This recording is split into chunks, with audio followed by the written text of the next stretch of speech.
नमस्कार, CG news plus 24 में आपका स्वागत है। सबकी बात सच के साथ। तो चलिए रुक करते हैं आज की प्रमुख खबर पर।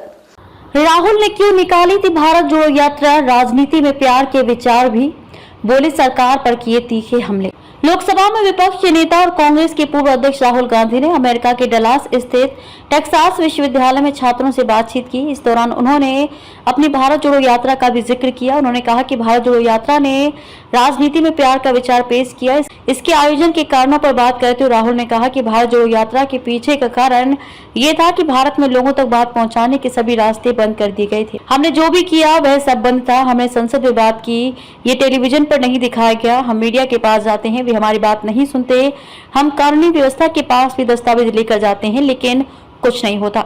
इसलिए हमारे सभी रास्ते बंद थे। लंबे समय तक हम समझ नहीं पाए कि बात कैसे करें, लोगों तक अपनी बात कैसे पहुंचाएं। और फिर अचानक हमें ये विचार आया कि देश भर में पैदल चलने से बेहतर तरीका और क्या हो सकता है, और इसलिए हमने ये किया। राहुल ने कहा कि ये चौंकाने वाली बात है कि इतना सब कुछ आसान रहा।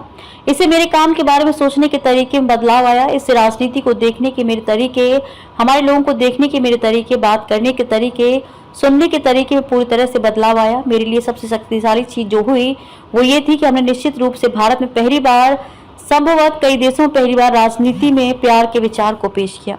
उन्होंने कहा कि यह अजीब है क्योंकि अधिकांश देशों में राजनीतिक बातचीत या प्रतिद्वंदिता में आपको प्यार शब्द कभी नहीं मिलेगा। आपको नफरत, गुस्सा, अन्याय, भ्रष्टाचार मिलेगा।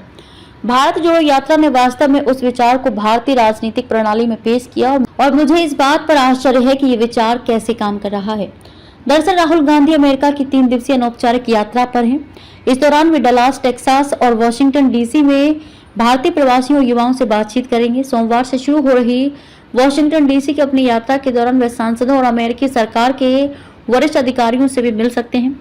वह शनिवार रात को डलास पहुंचे थे। इंडियन नेशनल ओवरसीज कांग्रेस के अध्यक्ष सैम पित्रोदा और इसकी अमेरिकी विंग के अध्यक्ष मोहिंदर गिलजियान ने उनका स्वागत किया था। खबरों में अब तक के लिए बस इतना ही। फिर होगी आपसे मुलाकात ऐसी किसी बड़ी और खास खबर के साथ। तब तक के लिए नमस्कार और देखते रहिए सीजी न्यूज प्लस 24।